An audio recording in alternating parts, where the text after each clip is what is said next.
for their sponsorship of this program and some of the other programming and events here at Capital OTB. Gulfstream Park, the championship meet, running now through Florida Derby weekend, March 31st.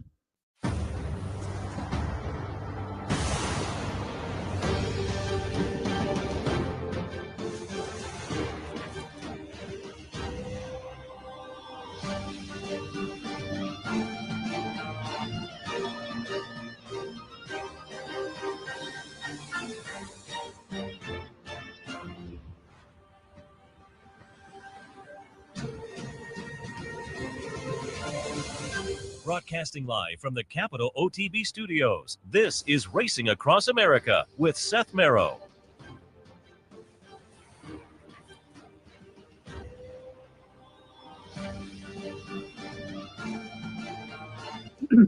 Good morning and welcome to Racing Across America on this first Saturday in 2024. Seth Merrow in the studio. Thanks for joining us.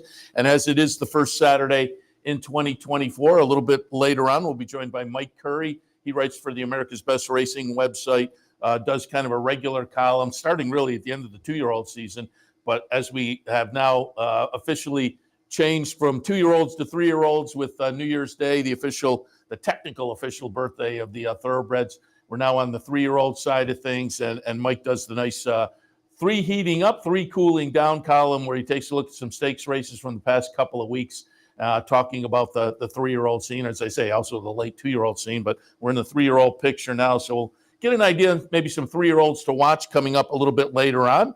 But it's also that time of year where the Eclipse Ballots were due last Wednesday.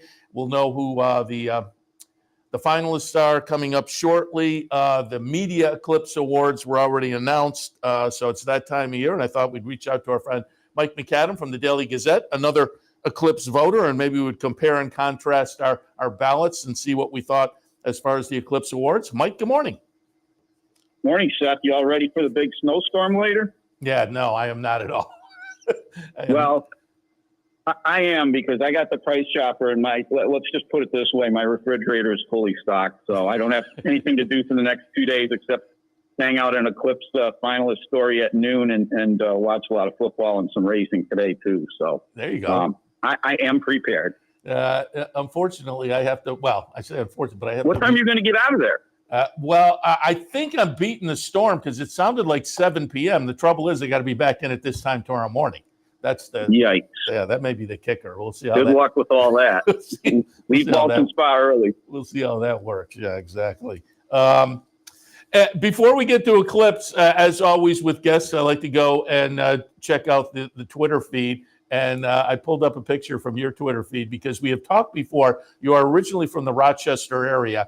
And we have talked, I think, on the show. I know personally we talked, but the cultural food attraction that is, if I have the name right, the garbage plate. Yeah. Nick Tahoe's originated it, and it's been copied by many dining institutions under different names, but Nick Tahoe's late night diner.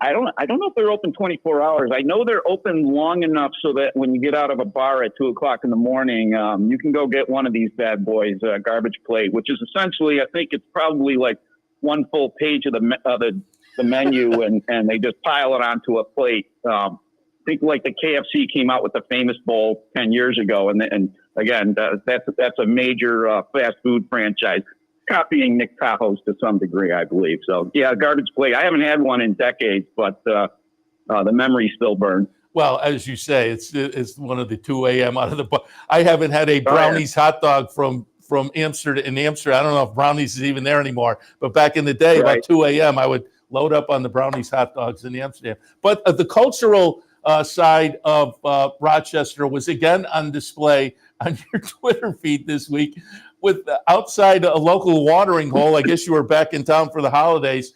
They had the Christmas tree made out of Jameson bottles. Yeah, and the funny thing is, and the institution is Shamrock Jacks on Culver Road in Irondequoit, where I grew up and went to high school and everything. There it is. What a glorious sight that is on TV right now. Shamrock Jacks, right by Seabreeze Amusement Park, and apparently somebody was telling me it's 70 8 cases of Jameson. And I went out there. The photo you can see right there, I'm standing out there and like 4 people were trying to get their picture taken next to it. And I said, I'll take care of you guys. And so I took their photo and I asked the one guy, are you responsible for any of this? And he goes, yeah, you could put me down for probably the bottom 3 rows. And I said, well, I made my contribution too. So, but yeah, they put that out. They think they started that a few years ago. And God knows how they put that thing up. I know at the Genesee Brewery brew house downtown, they put up a keg tree, which is absolutely glorious. And it's literally a huge tree. It's bigger than that thing that you just showed. And it's made out of Jenny kegs, and they light it up, and they have like the beautiful orchestral Christmas Carol music. You got to try it out sometime. It's amazing. I'm sure I posted that on Twitter a few times too. The culture of Rochester, I had to share a little bit of that. That's great. My hometown, baby. All right, let's jump into it now. Again, Eclipse ballots were due last Wednesday, and so I thought we would check. And just an overview, I thought this year was probably about the same number of horses that I thought were slam dunks or pretty obvious as compared to some of the categories. There was a couple of categories that were head scratchers, but it seemed about the same percentage as most years. Yeah, I think it was pretty consistent. In fact, I literally wrote down my rate. I think I did this last year when you had me on, like my rating in the left column, and out of the slam dunk side of it, I've got, let's see, 1, 2, 3. I got 3 slam dunks, a couple easies. I will say, in case we don't get to it later, but the female turf division basically broke me. It broke my spirit. I mean, I literally made a chart of, I cut the 17 that they gave in the booklet down to 13 and made a chart with like different, age, record, grade 1s, Breeders' Cup performance, things like that.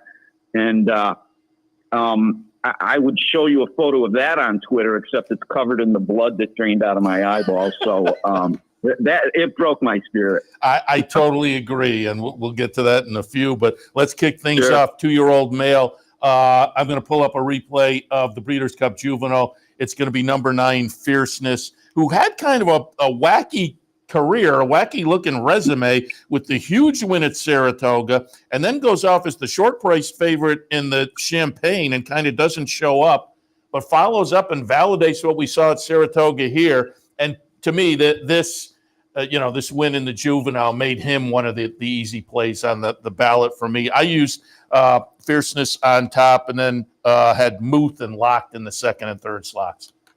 Yeah, my top 2 are the same, and we'll see Muth later today in the San Vicente, barring scratches. But, the juvenile division, my just as a background, my philosophy, I've probably been doing this about 15 years now.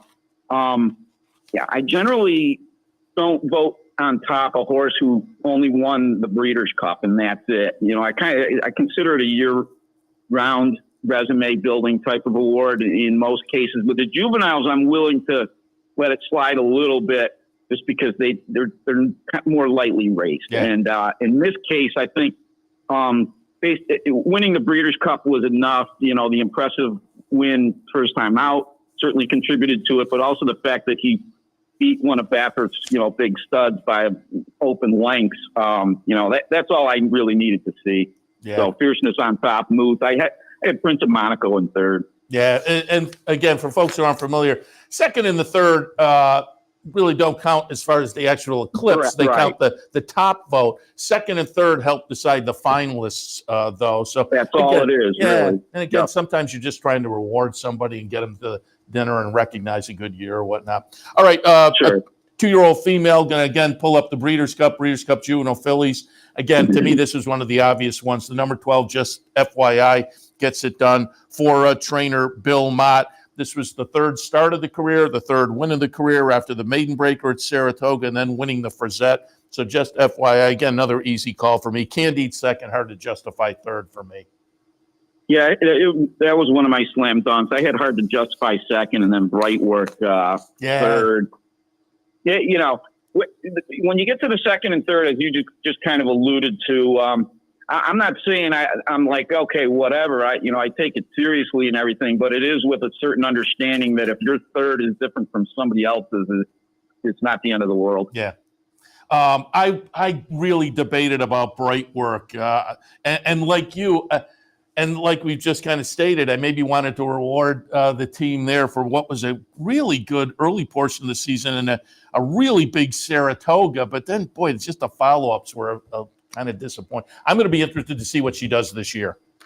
Oh, absolutely. And, I mean, they've tried her the last 2 times out, mile and a 16th both times. So even though she didn't, she got 5th and 6th, it suggests that they, clearly want to get her around 2 turns and longer distances. So we'll see what happens there. And again, just FYI, one of the easy ones, and it's notable as we'll go through. It's a Bill Mott runner as well. 3-year-old male. It was I don't know whether it was a stellar season, but again, to me, this was an easy call because it seems like Arcangelo. And I'm going to pull up the Travers. Would have loved to have seen him get to the Breeders' Cup, but again, had the ding coming up to that one. So this was the last race of the season. Arcangelo wins the Travers, follows up the win in the Belmont and the Peter Pan.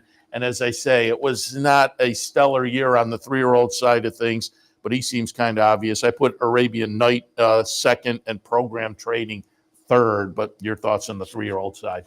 I had the exact same horses in the same order. The other Triple Crown winners, Mage and National Treasure, just didn't do anything other than those wins. So they could have backed it up with a race like the Travers. Then you got to take a hard look at him. But he, Arcangelo, it wasn't that hard of a decision for me. I didn't have this one as like a head scratcher at all.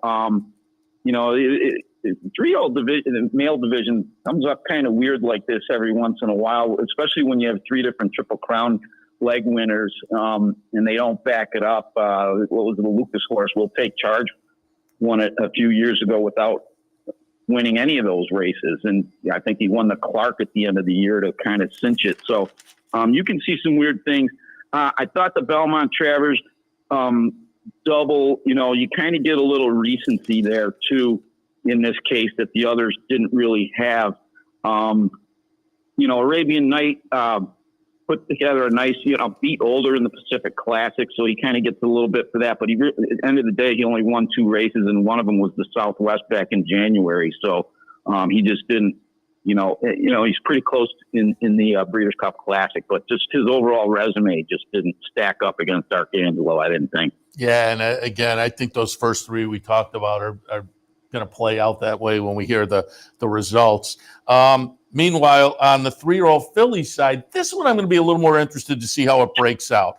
I pulled up the Kentucky Oaks. We're going to take a look at number 14, Pretty Mischievous, winning that. She also put the Grade 1 Acorn on the resume, and the winner of the Ill-Fated Test. I wasn't necessarily counting that so much, but I thought the Kentucky Oaks, the Acorn. But as I say, I'm going to be interested to see how it shakes out. You can make a case for Randomized, I think. Wet Paint had a pretty good year.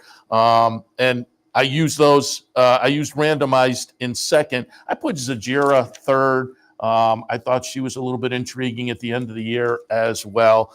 But again, I'm going to be intrigued to see how this one actually shakes out.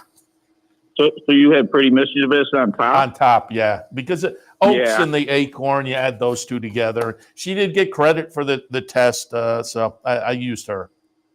Yeah, it was pretty close for me, too. I totally threw out the test because not only was she open lengths behind the ill-fated Maple Leaf Mel, but she barely won, finished, quote-unquote second place.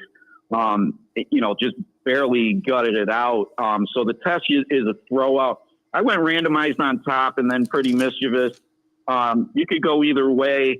You throw the Alabama. The other thing she beat Older in the Beldame. The other thing you can kind of take into consideration, I don't want to put a ton of weight on it, but the fact that she was only a half a length behind Idiomatic in the BC Distaff. I think she gets a little extra asterisk boost out of that.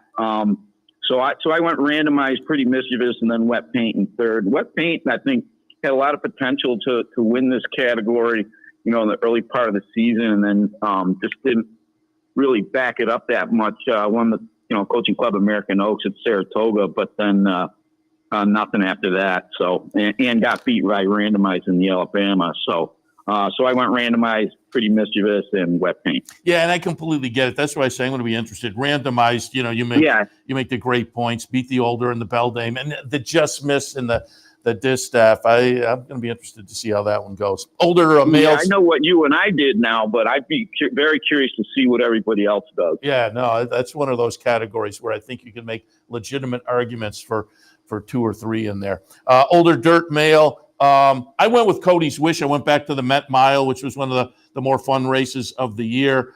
Cody's Wish, great story as well, which there aren't any rules, and I don't know whether that should play in, but I think it probably does play into some people's thinking, and I maybe played into mine a little bit, but I thought this was a pretty good win. We're looking at number 1, Cody's Wish, getting it done over Zandon. White Abarrio notably runs 3rd in here, the Met Mile, going back to June.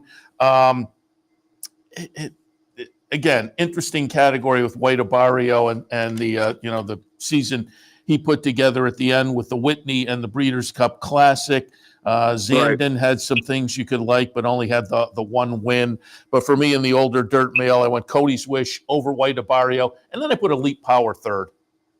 Yeah, again, we're mirroring each other on that one. I just wrote a column Wednesday after I put my ballot in, for my horse of the year pick, which you can probably guess for my older dirt male pick. I had Cody's Wish on top, White Abarrio, and Elite Power. We're not cyborgs. And like you mentioned, there's no rules, except, you have to start at least once on this side of the ocean. So sentimentality, I guess, can move into people's decisions, and I suspect that it really will for a lot of people. The other thing, though, is like the mainstream attention when, that was on this horse. Nobody out there outside of horse racing knows who White Abarrio is, even though he won the Breeders' Cup Classic. But I think a lot of people in this country know about Cody's Wish. They're going to make a movie about this horse someday. I know there's a book in the works. So when you talk about championships and awards and things like that aren't clearly defined by, numerical values and resumes and things like that, I think it's okay to introduce that element into how you pick these things. And it did for me. You try to, like, from the ground up, I started with, okay, compare resumes and there's similarities between these horses that we just mentioned, outside of the fact that Elite Power is more of a sprinter, although Cody's Wish, did shorter races too. But ultimately, and not to knock White Abarrio, but he kind of showed up at the last minute and won 2 big races, 2 huge races. But, if you go to the resume box check there, I think Cody's Wish clearly is better than White Abarrio. Yeah, I agreed. And yeah, we'll talk a little bit more about that when we hit the horse of the year. But for me, I tilted in that direction. And notable, I mentioned earlier, the Media Eclipse Awards. And I'll just note, we mentioned it on the handicapping show earlier. Sean Clancy wins for writing about the test, but also the feature commentary writing. Tim Layden also writing about Maple Leaf Mel. Kind of unfortunate that leads to the Eclipse, but congratulations to both of them for their writing and winning Media Eclipse Awards. Huge shout out to both of those guys who are friends of ours. And, you're tackling a tough subject. Yeah.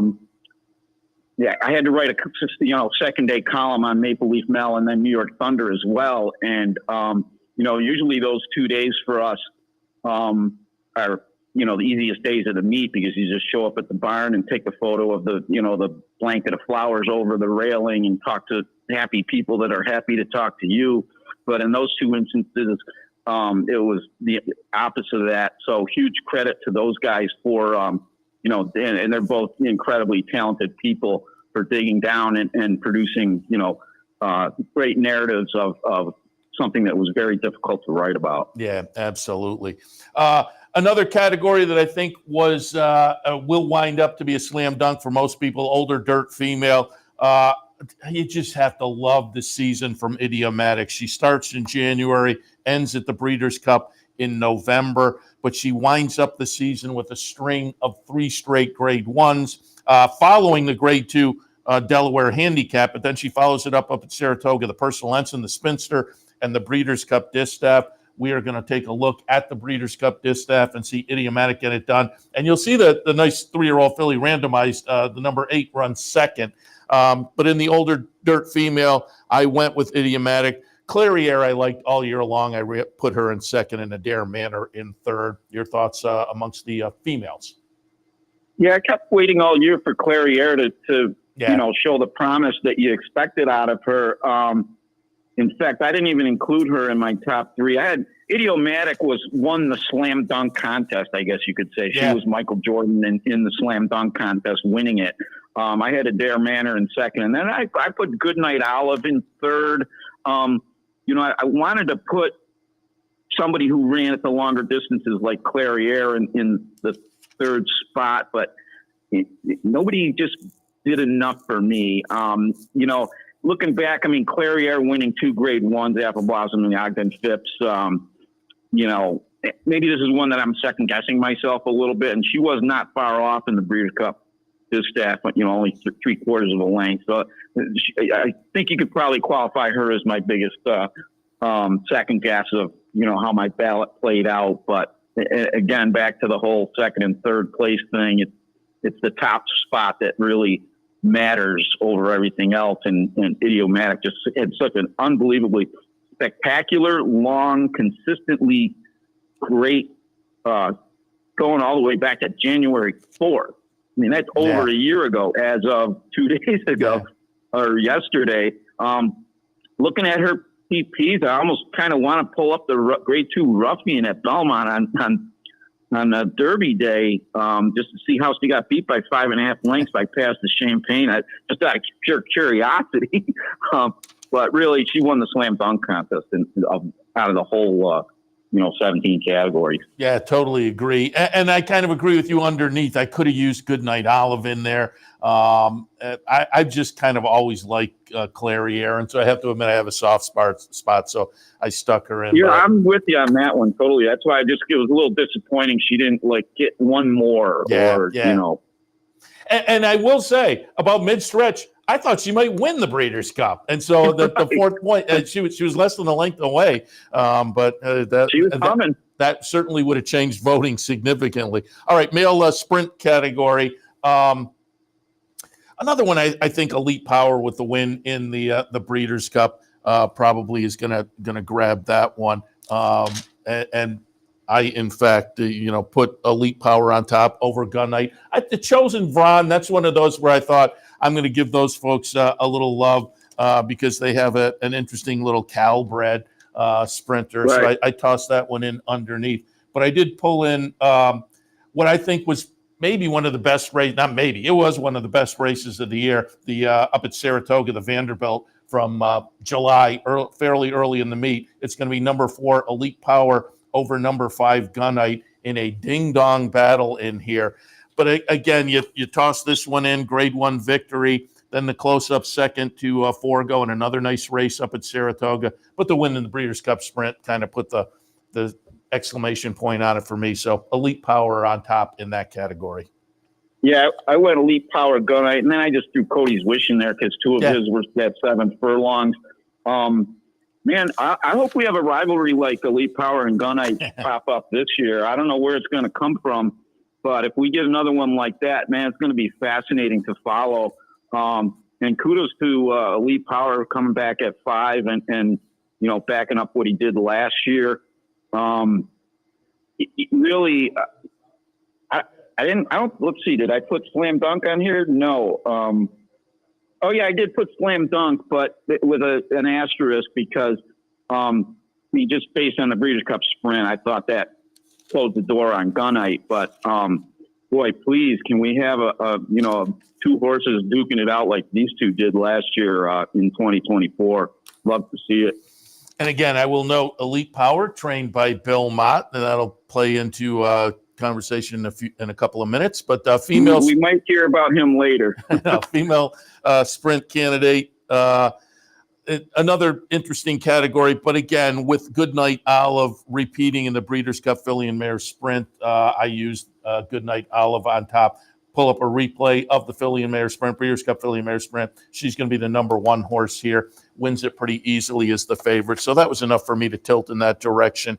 I put Echo Zulu underneath, and as we mentioned earlier, the ill-fated Maple Leaf Mel in third for me. Your thoughts on the female sprinter category?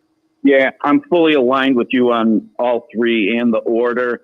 And actually, Echo Zulu to me is the better horse, but she needed to, unfortunately, she had that very serious injury in October and missed the Breeders' Cup. But she needed to be at the Breeders' Cup, and where I believe she would have beaten Goodnight Olive. But because Goodnight Olive was there and won and did have a really, really nice season, going back to the Grade 1 Madison in April, I gave it to Goodnight Olive in the repeat. That was one of those where, boy, horse racing will break your heart because you would have loved to see these two go at it in the Breeders' Cup, and we were denied just because of the bad injury to Echo Zulu. But, again, like I already said, I believe Echo Zulu is the better horse, but Goodnight Olive's resume was polished off in a way that constitutes a championship. Yeah, I agree completely. Another category I'm really interested to see how it plays out, male turf. I pulled up a replay from the Turf Mile going back to early October at Keeneland. This is going to be a really nice performance by number 5, Up to the Mark. Master of the Seas runs second. Set Piece runs third. I think you could make arguments for those two in this category as well. Program trading for Chad Brown, a little bit intriguing. Integration, I looked at that horse and debated, but, it was only 3 starts and no Grade 1s. You're right. But I will say, I think West Point and Shug have a really nice horse going into the 4-year-old turf season with Integration. But in this category, I went with Up to the Mark, Master of the Seas, Cossack Creed, who again ran really well for Lee Einsider throughout the season, and third for me. Where'd you go, male turf? Yeah, I was the same for the top two. I thought Up to the Mark was pretty easy. The third spot, I took a hard look at Cossack Creed. And ultimately, I just went with a Goose Rodan, winner of the Breeders' Cup Turf. I already mentioned this or hinted at it. I'm not big on these horses that come over and just win one race and it's the Breeders' Cup and just sort of handing them the championship based on that. But I think throwing him in third place, I'm safe with my my little philosophy there, where I haven't contradicted it at all. So I thought Up to the Mark was pretty easy. Master of the Seas second, and Goose Rodan third. And I'm completely with you. I've said for years, I want to see at least 2, maybe 3. That's kind of my own personal rule in the United, because it just seems like the Eclipse Awards are our awards. They have their own awards over there. And if they want to figure the Breeders' Cup into their awards, go for it. But it's just the one start always bothers me a little bit. All right, here we are, female turf. And I agree with what you said earlier about, hey, this was tough. I wound up, and It broke me. I pulled it up, the Joe Hirsch Turf Classic back in October. It's going to be number 2, Warlike Goddess, getting it done. And I went in her direction. She comes in here. She beats the boys. She does it with kind of as people can see in the stretch here, a remarkable performance, catching up to that crazy loose on the lead front runner. She's going to get it done at passes, and the chart margin is over 4 lengths. And I appreciate they took the shot against the boys in the Breeders' Cup Turf. So I gave her some credit, but I could completely see and understand people going in other directions. I put Anisette in second. She finished the season with the late season win out in Southern California, and she looks like she might be okay going forward. In Italian third, but I could see this one getting juggled up completely. Where did you eventually go in this category? Which it did. We were fully aligned on a bunch of these, and this one we're absolutely not at all. I put In Spiral on top, and again, I don't think it contradicts my belief that you can't just hand it to one. It's just that everybody else, nobody had like a full enough resume to knock out the one who won the biggest thing. Back to your championship point, I know the Breeders' Cup calls itself the championships, but and at the risk of sounding like a crank, whenever I refer to the Breeders' Cup, I never use the word championship because I consider the Eclipse Awards to be that. And when you hear people say the following year, oh, this horse is a champion, they're talking about the Eclipse. They're not talking about the Breeders' Cup. So underneath, I went Fev Rover and Surge Capacity. So, yeah, we so out of the 17 on there, we had 6 of those. So everybody's getting a little shout this morning. I'm gonna. It was so hard. Now I'm really intrigued to see how that category plays out. Oh yeah. All right, let's hit on Horse of the Year. I went Cody's Wish, Idiomatic, and Elite Power, and I have a couple of comments. First of all, I really went back and forth because I really had so much appreciation for the season Idiomatic put together. We've already talked about it. Started in January, goes to November, but Cody's Wish just eventually just kind of edged out. I went back and forth, and then, as I say, I put Elite Power in third. And you mentioned earlier you had the one horse you had the check mark, maybe a little regret that you didn't put it on the ballot. I probably in third, the more I thought about it, I probably should have put Up to the Mark in the third spot there. But I eventually went Cody's Wish, Horse of the Year. And from listening, it sounds like maybe you went in that direction too. Yeah, except I had White Abario in third. I had Cody on top and Idiomatic. Man, what a season she had. It's like grinding through this process. It forces you to go back and look at what a phenomenal season. And she beat some really good horses too. Ultimately, again, I mean, we already touched on a lot of these things when we were talking about older dirt mail. I went Cody's Wish for Horse of the Year, and that's what I wrote in my column. Mentioning that sentimentality. This is one of those years where that clearly we're human beings. We're not robots. That will enter into people's minds, whether they think, consciously that's the case or not. Cody's Wish was just such an amazing story from beginning to end. But as I concluded in my column that I wrote on Wednesday, Bill Mott a couple times this year has said, because he's been just bombarded with questions about Cody Dorman and his family and going all the way back to the horse putting his head in the kid's lap in the wheelchair when he was a yearling or 2-year-old, whatever it was. So there's so much to like there, and also a lot to ask Mott about constantly. But he always kept going back to the point was, yeah, but you know what? The horse did his part on the racetrack too. It wasn't just like this heartwarming Disney story about a horse who won one race. I mean, he was really good all year and won some biggies.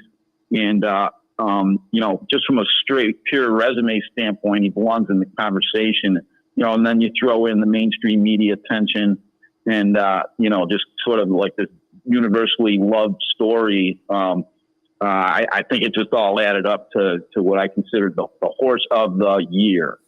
Which is that award. So I had Cody's Wish, Idiomatic, and White Abario. Yeah, completely agree there. All right, on the human side of things, let's touch on the jockeys. This was another tough category. I think it's going to break towards Irod Ortiz, but folks were focusing so much on Javier Castellano through the year, who had a great year and kind of a comeback year and a very notable year and kind of an award-worthy year.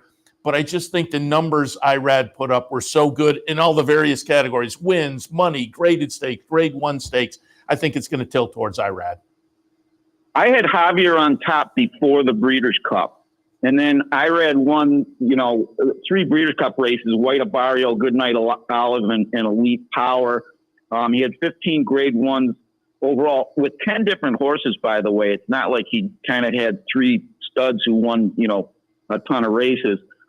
So just from a pure bulk of huge quality by Irad, I had him on top. I had Prat in second, Flavien Prat, who had 12 grade 1 wins this year. He was sort of like Irad light, based on grade 1 performance. And then I had Javier in third place. But I'm not kidding. After the Saratoga meet, after he won, the Travers on Arcangelo and won the 3 Triple Crown legs on 3 different horses, Mage, National Treasure, and Arcangelo. I had Javier on top despite the numbers. But then once the Breeders' Cup hit, I was like, you can't really deny Irad just because you love the Javier story. Yeah, so, totally agree there. And I went, Irad, Javier, and I put Flavian Prat in third. But again, it was just, Right. Boy, Javi had a really good year, but it was just tough to go against a Right. really, really good year from Irad. On the trainer side of things, this one was close for me as well.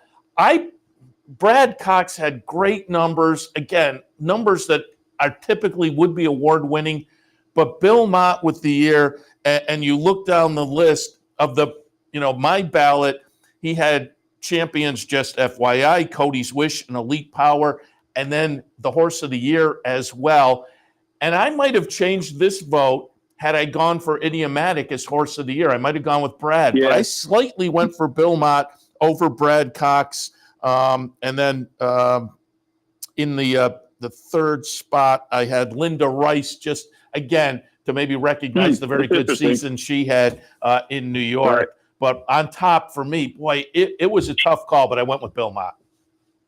Yeah, so did I. And he doesn't have the numbers that Brad Cox and Chad Brown have, especially at the highest level, but he's not trying to get numbers. He's trying to get champions in Grade 1 wins, and that's it. And that's based on his clients' goals and objectives. So you already mentioned this. I mean, he's potentially got 3 champions besides Horse of the Year, and 2 of them are slam dunks, and just did a masterful job of managing these horses' season to get them to this point. So just based on that, just from a pure quality standpoint, I just thought he deserves this award.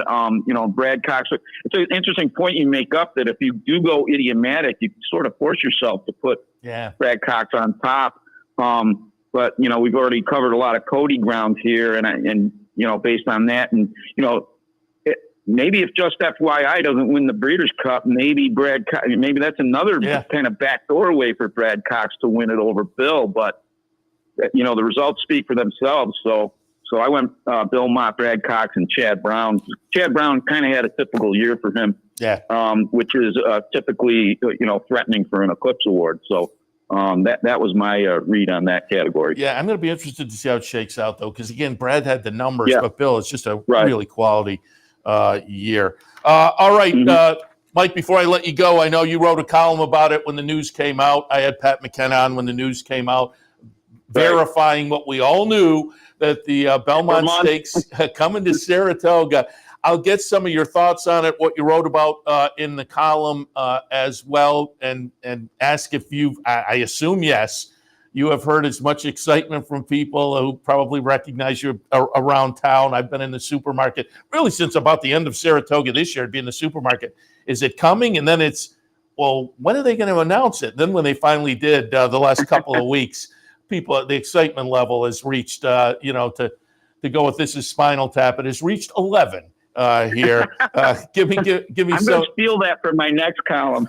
Which speaking of that, self-plagiarizing. Speaking of that, I've used that before. So let me quote you. Pat McKenna actually quoted you and said, typical upstate lead from Mike McKenna. This ain't your Saratoga Racecourse General Admission season pass that you picked up at Stewart's with your coffee, 6-pack of Labatt Blue, and a pint of Crumbs Along the Mohawk. And I think that's going to be an interesting story, too, to see how it plays out over the next couple of weeks when they eventually announce ticket prices and whatnot. But your thoughts, Belmont at Saratoga? Yeah, I mean, we've seen it before, but we've never seen it before. We've seen 50,000 people at Saratoga Racecourse, which is what this is going to be. I've personally seen the Belmont Stakes a bunch of times, including when there's 90,000 people and Triple Crowns on the line and things like that. So the attention, worldwide really, and, just that kind of the fever that builds leading up to the Belmont Stakes is something that gets transported to Saratoga, a place that's used to big days, but never before one like this. I'm not even going to mention a Triple Crown being on the line just because, I'll believe that when I see it. But we've seen big days at Saratoga before, but we haven't seen this big day. So it'll be really interesting to see, how people embrace it. You mentioned grocery stores and stuff like that. I can tell you I was wearing my Belmont ball cap a couple of weeks ago in Price Chopper, and the guy says, you're going to need a new hat. And I said, tell me about it. So just a general kind of fever and anticipation for this has already swelled to new levels, and who knows what it's going to be like once we get into June and into the Triple Crown season. City of Saratoga Springs is just going to be hopping at a time when it's kind of the calm before the storm. So there's going to be a lot of adjustment there. But we're thrilled to have it here. The next thing we're waiting for, you mentioned ticket prices, but we also want to see what the stakes schedule is going to be. They're still waiting on a couple things there before they announce that. But 2024, no matter what else happens, is going to be gigantic around here. Yeah, no question about it. Really looking forward to it. And as they said, the buzz is in full swing. Mike, appreciate the visit as always. We've been showing your Twitter feed on there. If people want to go check out your Twitter feed, local sports as well. But you cover a lot of horse racing, certainly during the Saratoga season. Also, if folks scroll down your Twitter feed, you had a nice column as well looking at Triple Crown horses that have shown up at Saratoga over the years and the record. So I would recommend people to check that out as well. But Mike, we appreciate the visit. We'll talk again. Thanks, Seth. I will not see you at Desperate Annie's tonight. That's right. That's probably a very good call there. But we'll find another night for it. Mike, good luck tomorrow getting down to Central Avenue up through all that snow. Yeah, I appreciate that, Mike. Take care. Appreciate it. Thanks again, Seth. All right, Mike MacAdam from the Daily Gazette. We'll take a break from America's Best Racing. Mike Curry will join us. 3-year-old action is now underway officially as the calendar changed the age of the thoroughbreds, and we can start talking Triple Crown Trail, and we'll get some 3-year-olds to pay attention to with Mike Curry right after this. Stay tuned. And they're off in the Pegasus World Cup. They're off in the Fountain of Youth Stakes. And they're off in the Curlin Florida Derby. Forte wins. White Aborio almost home. And Nyquist is still unbeaten. Orb and John Velasquez have won the Florida Derby. Barbaro wins. And there you have it. Northern Dancer will be the winner of the Florida Derby.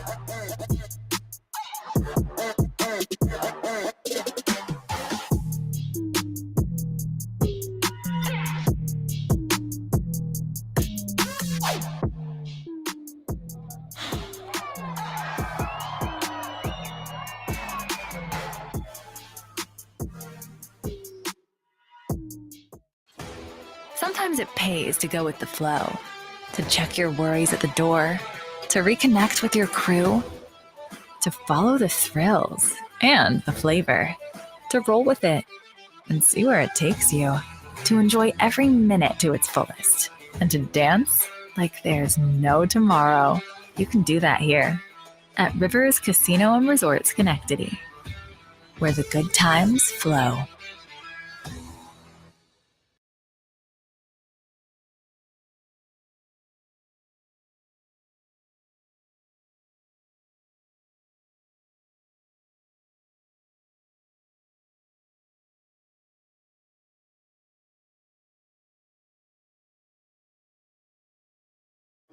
Welcome back to Racing Across America. Again, with the calendar changing, 2-year-old thoroughbreds became 3-year-old thoroughbreds, and that gets us all thinking Derby and Triple Crown and whatnot. And so I thought, let's kick off the 2024 Racing Across America season with some 3-year-old conversation. And who better to talk to than our friend Mike Curry? You can catch his work on America's Best Racing, the website.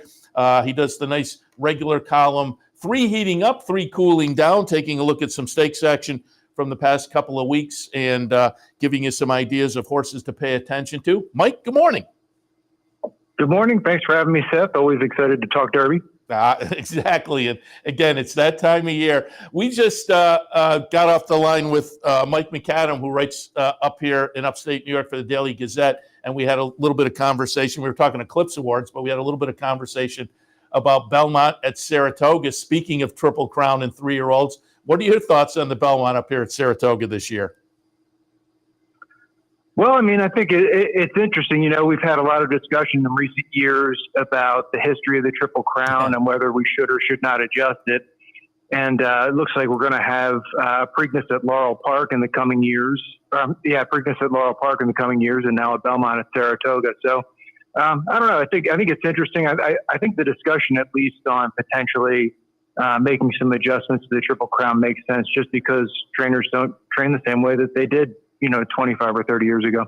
Yeah, certainly there's going to be an asterisk, and Twitter was enraged to some extent about that. But it's like, what are you going to do? They're tearing down Belmont. And there's no place else to run the mile and a half, so you're gonna get that. And you kind of alluded to it. There has been the discussion over the past couple of years, certainly, and seemed to get a little bit of traction this year about maybe expanding it. And that'll be an interesting discussion as we go along, because people, again, talk about the history of it. But the fact of the matter is, these breaks are just such an anachronism. I mean, when I was a kid and got started, the Wood Memorial was 2 weeks before the Derby. That is not close to a thing anymore. So it's going to be very interesting. All right, let's get to it. Again, you had the fun column that's been going on for a little while now, but certainly continuing going forward. 3 heating up, 3 cooling down, and I wanted to touch on some of the stakes action from the last couple of weeks, and maybe some 3-year-olds to watch. And New Year's Day down at Oaklaw, and the Smarty Jones kicked off their 3-year-old trail. $300,000 up for grabs, a mile and a 16th. Just Steel was the 9-5 morning line favorite, but the betting public was clever. They made Catching Freedom, the Brad Cox runner, the eventual 8-5 favorite, and it will be, as we watch the replay, the number 2 Catching Freedom getting it done over Just Steel, who again went from 9-5 on the morning line to 9-2. But it's a pretty easy margin of victory of over 2 lengths for Catching Freedom. This was the Brad Cox runner, 3rd start of the career, broke the maiden in the debut at Churchill, followed up in an optional claimer as the beaten favorite, running 4th, but rebounded pretty nicely just this past week. Again, New Year's Day, Catching Freedom, 1 year, 3 heating up. Give us your thoughts of the Smarty Jones. Yeah, so I think I mentioned this in my column, that I think there's a chance that this 3-year-old could be undefeated had he not run into so much trouble in his second race. And I think there's probably a lot of trip handicappers out there now who saw that on the PPs or watched the race. But I think he's got obviously a stout pedigree, bred to run all day here. I like the way he finished. I think the final 16th was in maybe a little bit over 6 seconds. So he came home well. I definitely think there's areas where he can improve. He's been pretty green so far, sort of winning despite himself. But I think he can clean that up. Like a lot of the horses, I guess the one theme I've noticed since the juvenile is just that none of these points races have really been won in very fast times. Speed figures have not come back very fast. So since Fierceness winning the juvenile, it just feels like in these prep races, they haven't been all that fast yet. So I'm still waiting for one of them to really step up and grab my attention. But yeah, so far the common theme to me has just been that there's a lot of them that to me feel like they have promise, but still have to prove it.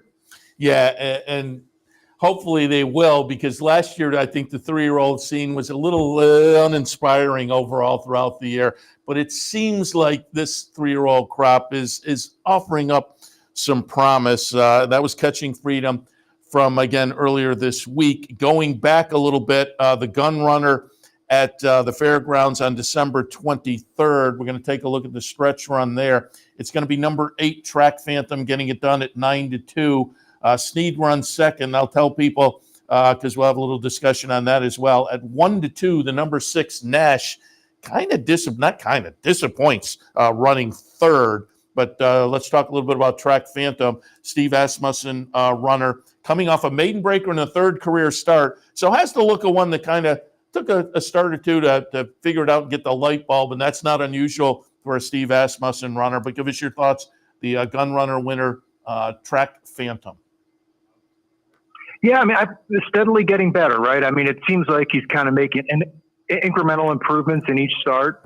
The one thing about the Gun Runner, they didn't come home very fast. But he did track some pretty sprightly fractions. He was right up there on the pace. So, that could be part of it. To me, it feels like, it definitely has on-track talent, and the pedigree is a quality one, although maybe slanted a little bit towards speed. But yeah, I like Track Phantom. I think he's got some promise, and I think the speed figures too kind of indicate that this is one to keep an eye on.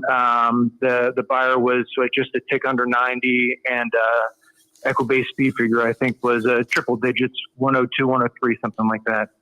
Very good. And again, both Oaklawn, where we saw the Smarty Jones, and Fairgrounds have, and I'll ask if you agree, I think over the past 3-4, certainly that recent, but maybe going back 5 years or more, but both Fairgrounds and Oaklawn, I think their 3-year-old path has become more productive, it seems like, heading into the Kentucky Derby. Yeah, I would agree. As it seemed like maybe 10 or 15 years ago, you would rarely see a bona fide contender come out of Fairgrounds, but now a lot of them shift down there. I think you get better weather, and the competition has really gotten better. And one of the things I've always thought about Oaklawn is it seems to me, and maybe you think differently, but it seems like the speed figures come back a little slower than maybe they really are. It feels like it's kind of a deep track. I think it does well for them in terms of building foundation, but I think sometimes maybe it plays a little bit slower than it really is. And I think that you get some runners coming out of there that in the next race step up. Let's go over to Gulfstream, and we actually just watched the Gulfstream race. We did not see the race at Fairgrounds, the Gun Runner. So if the guys can cue up again the Gulfstream race, now we'll watch it in the proper spot. The Mucho Macho Man, again from January 1st, and it is going to be number 3, Otello, getting it done. The betting public again nails it, making this one the favorite. Second start of the career, second win of the career for Christophe Clement. But again, in your column, you kind of note that maybe the numbers are a little bit light on Otello. Your thoughts on the Mucho Macho Man, Victor?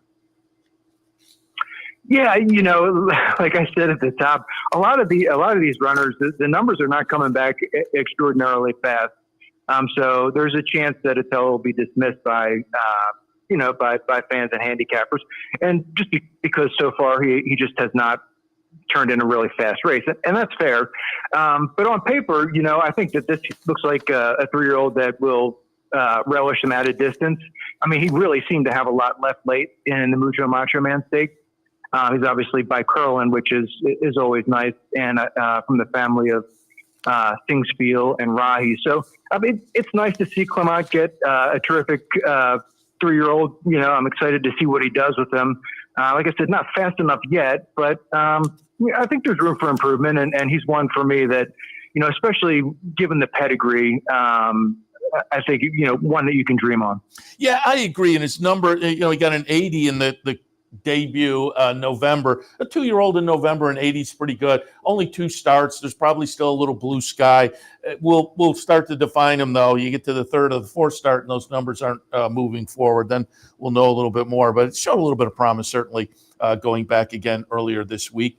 Then you had those were your 3 heating up and worth taking a look at.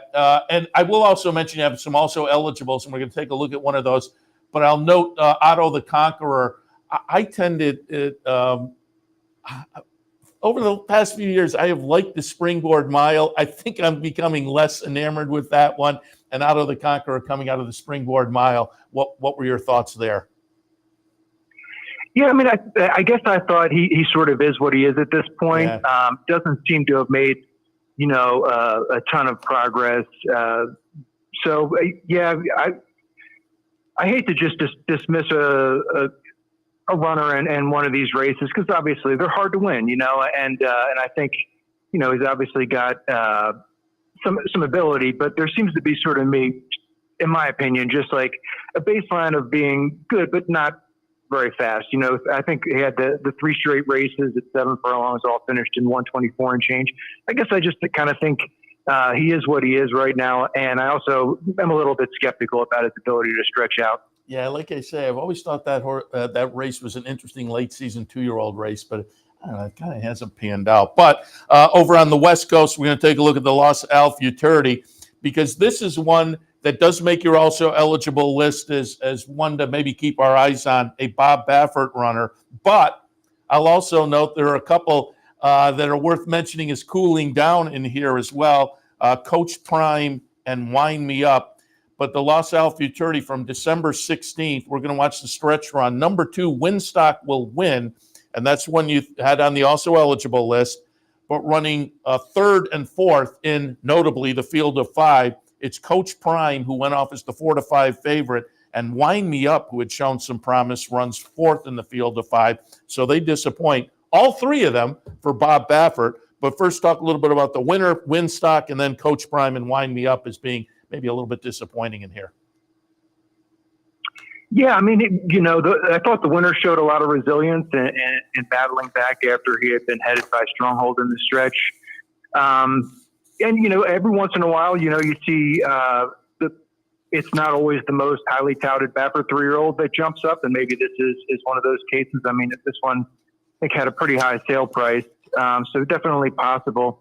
I do think he's definitely shown some improvement stretching out from sprints to routes, and maybe it's one of those cases where his speed's a little bit more effective in longer races, and maybe he just doesn't have, sprinter speed. Some disappointment for sure in Wind Me Up. I kind of thought there was a significant chance he might bounce back in the race, but obviously was not the case here. Sometimes I mentioned this in the column that I'm willing to forgive a bad race in the juvenile. I just think sometimes it's tough. It's a race that really challenges a 2-year-old with everything involved. 2-turn race with a bigger field than they're used to facing in front of a boisterous crowd. And sometimes you'll see a horse that runs up the track and the Breeders' Cup Juvenile comes back and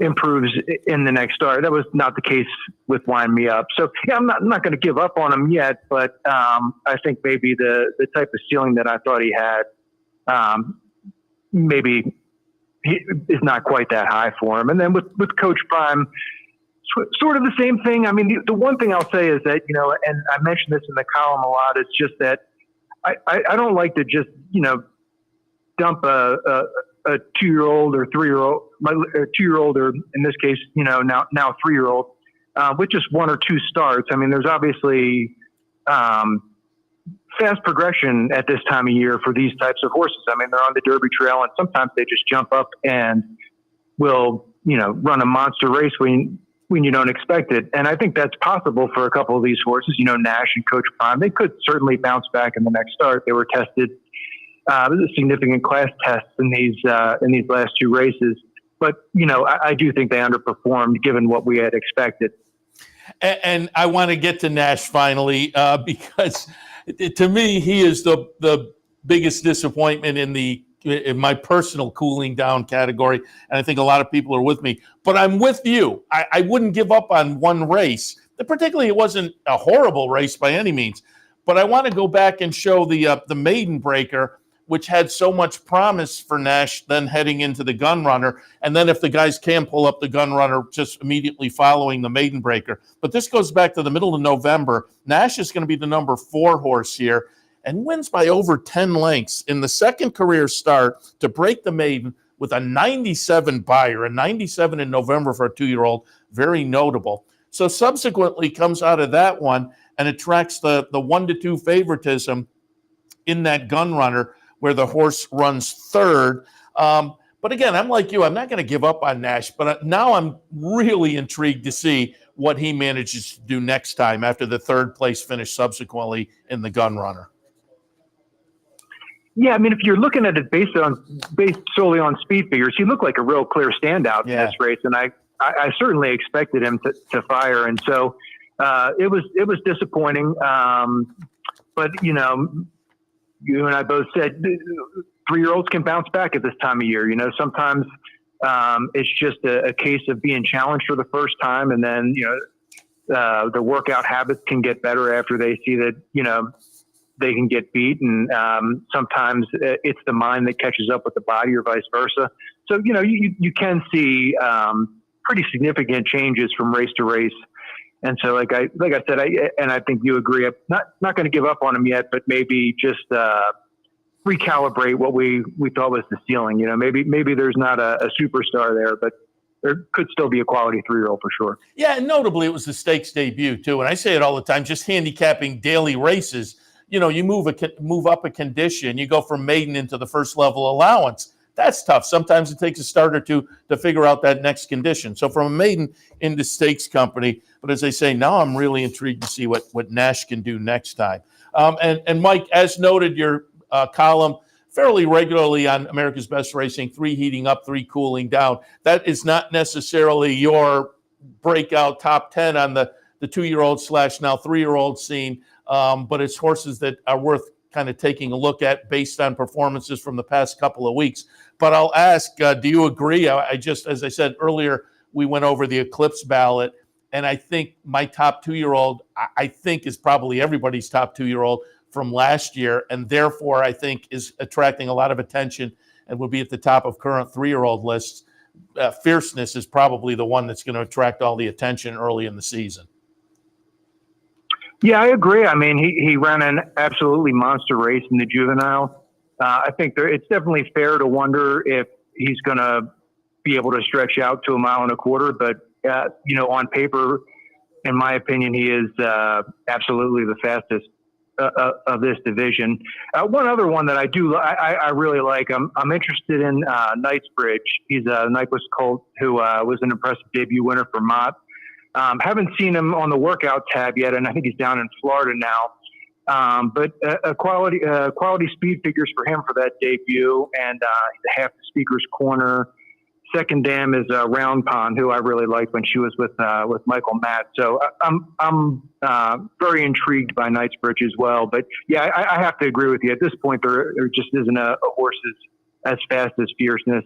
And I think he's going to be extremely formidable early in the season, especially 1.16 miles and probably even 1.125 miles. But I'm a little bit concerned as we get a little bit longer in distance. I mean, I think the 1.25 miles is a challenge for all of these 3-year-olds, but I think it might be a pretty significant hurdle for him. Yeah, it's going to be interesting, certainly. And we are now talking about it as they have turned 3 years old. We are on the Derby and the Triple Crown Trail.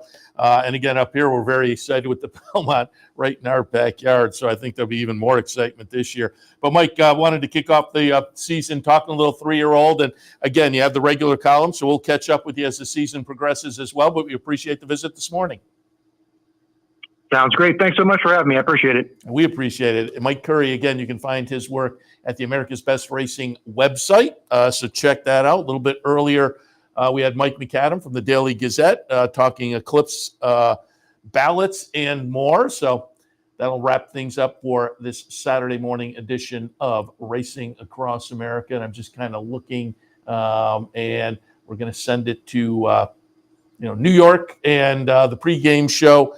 12:20 post time down in New York. But again, we have noted they have already announced they will be speeding up the post times a little bit. So by the end of the day, it was originally the last race was going to have about a 4:15 post time. Now they're just a little before 4 o'clock. By the end of the day, they'll be about 20 minutes faster because they, like we here in upstate New York, are expecting a little bit of weather. So keep that in mind as the day progresses. Things will be a little bit faster as the afternoon moves along. I'll be looking at some Aqueduct and some Gulfstream. We'll also have some Tampa, some Oaklawn in the mix. It should be a fun Saturday afternoon. Don't forget, if you come down to the Clubhouse Racebook this afternoon, the $100 Play the Board Challenge adds a little fun to your Saturday afternoon. You can also come down and grab a little lunch at Fredella's and enjoy all the action. And as always, on the weekends, we have the sports playing on the TVs as well, so you can watch some football action and whatnot, basketball, and more right here. Clubhouse Racebook, 711 Central Avenue in Albany. And I'm just thinking, should I alert you of coming up in the week ahead?